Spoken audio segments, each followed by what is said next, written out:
we know we all are going to pass away. We know that. We know this is temporary. We know that that which is born has to die. We know that. We also know on a deeper level that we are not the body that is passing.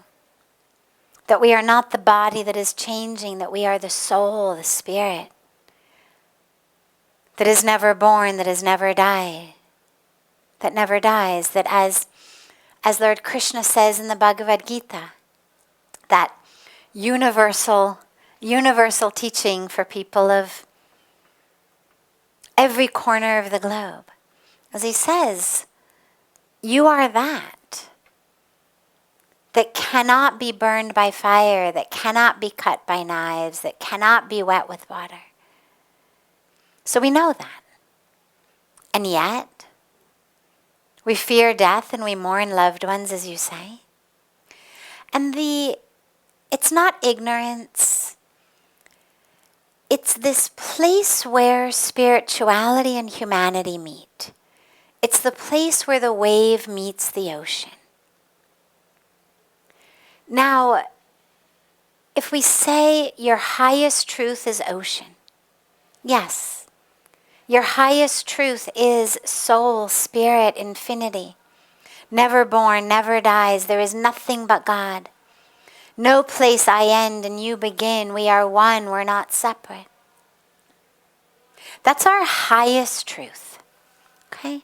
That's like if you imagine that the ocean is infinite, that we don't have several different oceans, but just one infinite ocean, okay?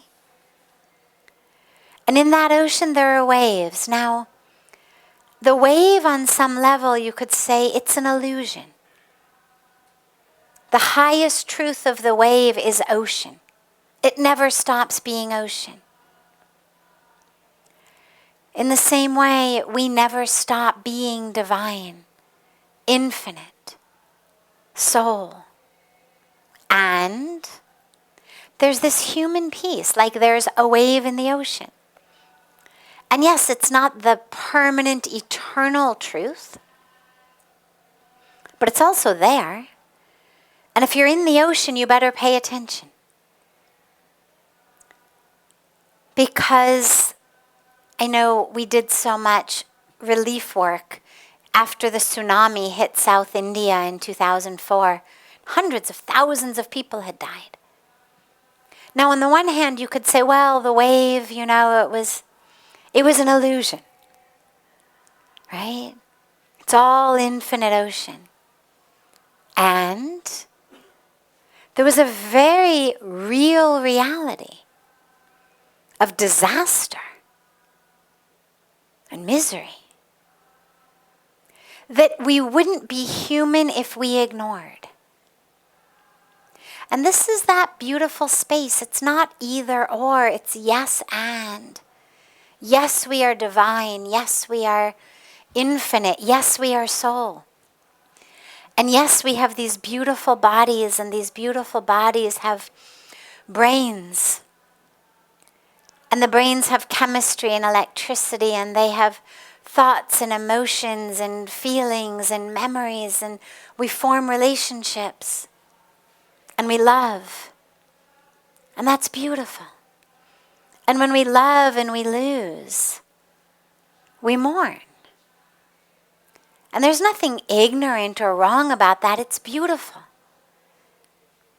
If there's no one whose death you will mourn, you haven't lived. And simultaneously, even in our mourning, in our tears, is the awareness that their soul is still here. That the body has gone, but their soul is here. The soul hasn't gone anywhere. And we're aware of that. And then we again cry in sadness because they're gone. And we loved them and we missed them.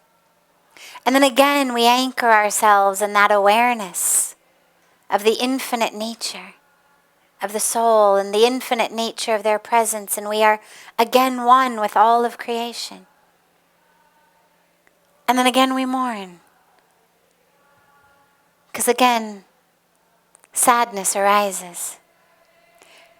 And that's the beauty of being human. I deeply believe that if God had not intended us to cry, we wouldn't have tear ducts. If He hadn't intended us to love, we wouldn't have these hearts that open and melt. If He hadn't intended us to use our brains, to serve, to work, to help, we wouldn't have brains that have initiative and creativity and compassion. So all of that which we have because we're supposed to. Because God gave it to us. And so the question becomes, how to live in so much spaciousness that it's yes and. Yes, we are infinite. Yes, there is no birth or death. We're just soul. And that beautiful human existence that loves and then loses and mourns, that cries when we pass homeless people on the street, that creates and initiates and innovates solutions to poverty, to hunger, to homelessness, to environmental destruction, because we love.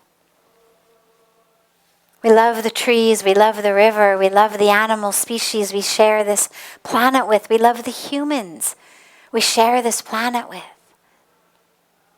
And that's very beautiful. And I do not believe that God has given us these hearts just to shut them up like a stone. I don't believe we've been given eyes that can see sunsets and sunrises just so that we can keep our eyes closed. So we love with the awareness that everything is transitory. And then we mourn. And there's beauty also in the mourning, because in the mourning it means we've loved. And it means we've felt something.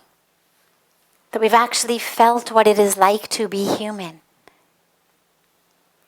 Because remember, if God had wanted us only to be one with God, not in human form, this whole creation never would have happened. The Leela wouldn't be here. The Leela is here so that we can have this experience while we wake up and realize the truth of who we are and reunite with the divine. So we are supposed to be having this experience. Let yourself have it, while simultaneously reading the Gita or whatever your scripture of choice is, meditating and remembering, oh yeah, we're all soul. Never born, never dies. It's all infinite ocean. And then you open your eyes and you love a little more.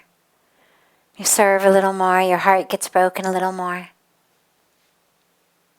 And then again you anchor in. You remember.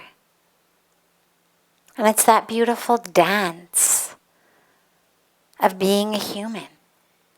Being a spiritual being in a human incarnation.